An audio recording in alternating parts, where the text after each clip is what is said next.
In the heart of New Jersey at June's Tuttobene Italian restaurant, Coach Dave sat down with a true legend of the ring, Gerry Cooney. The punching power of Gerry Cooney. Gerry Cooney Ray Leonard, I think that down was put to bed right here. Misses two uppercuts with forward with combinations of left.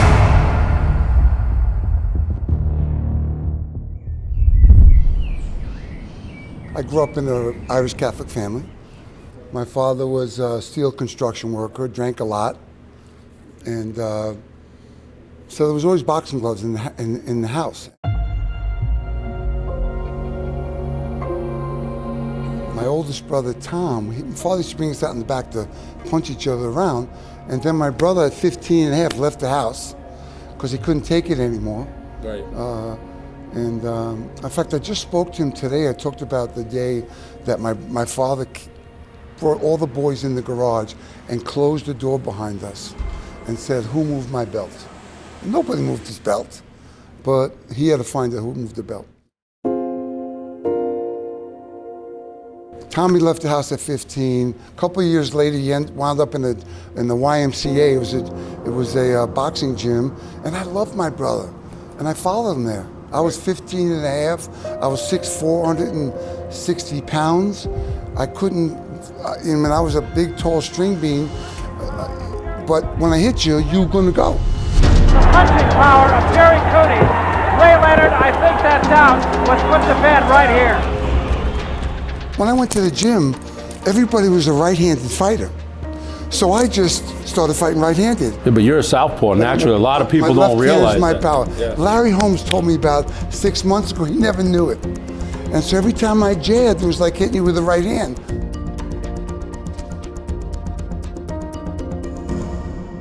Look, you fought some great fighters at a great time. You knock out Norton in the first round.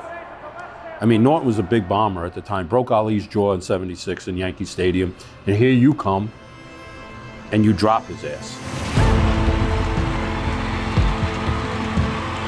Ken Norton was a physical specimen that boxers weren't those days. Yeah. He was almost like a bodybuilder. He was chiseled coming into the ring, and Styles, Styles, and he wanted to come to me. Big mistake. You can't come to me that way. He figured he was going to use his experience. I hit him with a body shot. He buckled, and I spun him into the corner. And he was sleeping on me. He was sleeping.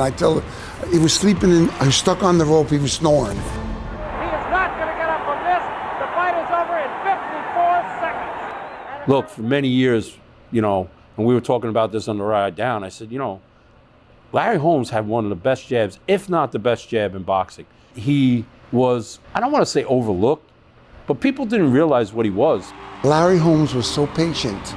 From working with Ali, from working with Frazier, he was patient. He waited to tire you out. He waited to set you up right.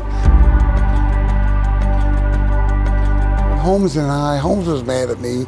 I was mad at him, but it had nothing to do. That's the fight. Well, yeah, right? but it wasn't about racism. Right. He felt threatened by me, and I was threatened by him. But Don King's a promoter. And Don King was doing it to make money, right?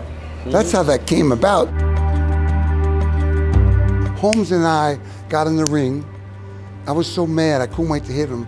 He said to me, when the referee was giving us instructions, he said, "Gerry, let's have a good fight." I was like, "What'd you say that for?"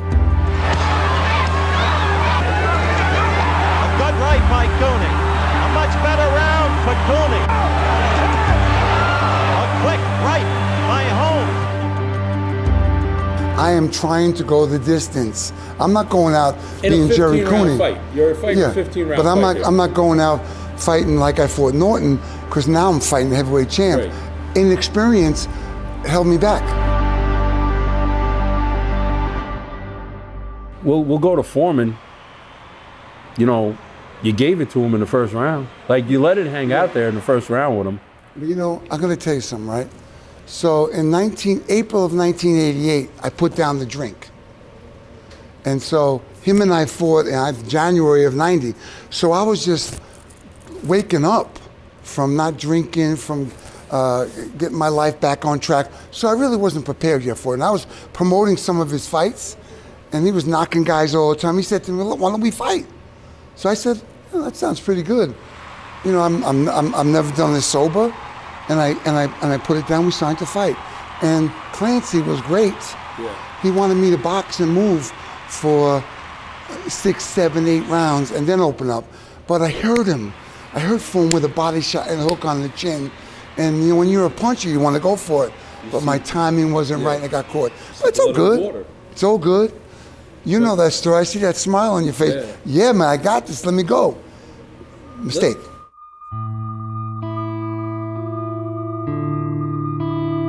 You know, there's a time where you got to turn the page, right?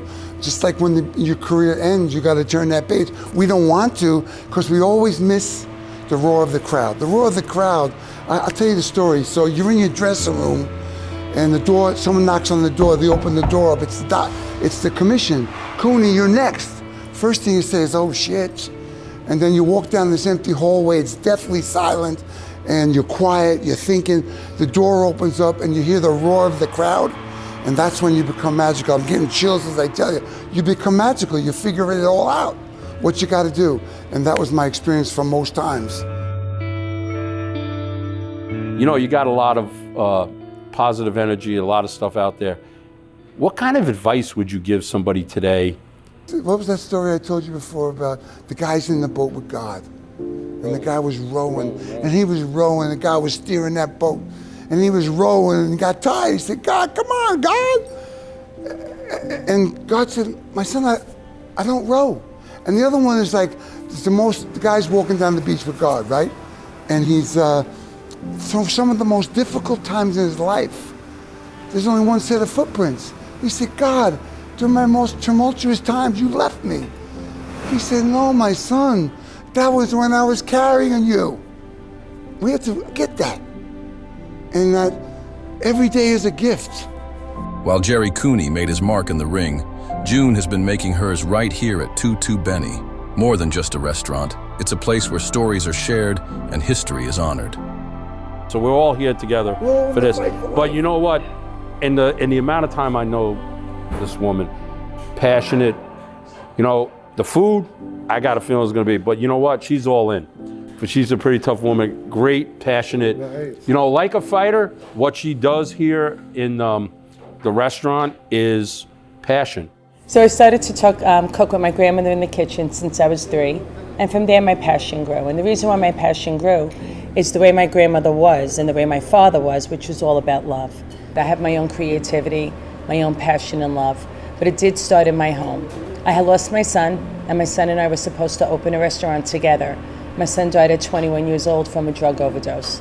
When I lost him, it was very, very hard, but I decided to take my pain and my grief and use it as fuel, like my grandmother did, and to put my love in the dishes. 2 different journeys, 1 shared passion. Whether in the ring or in the kitchen, it's all about heart, dedication, and the impact we leave behind.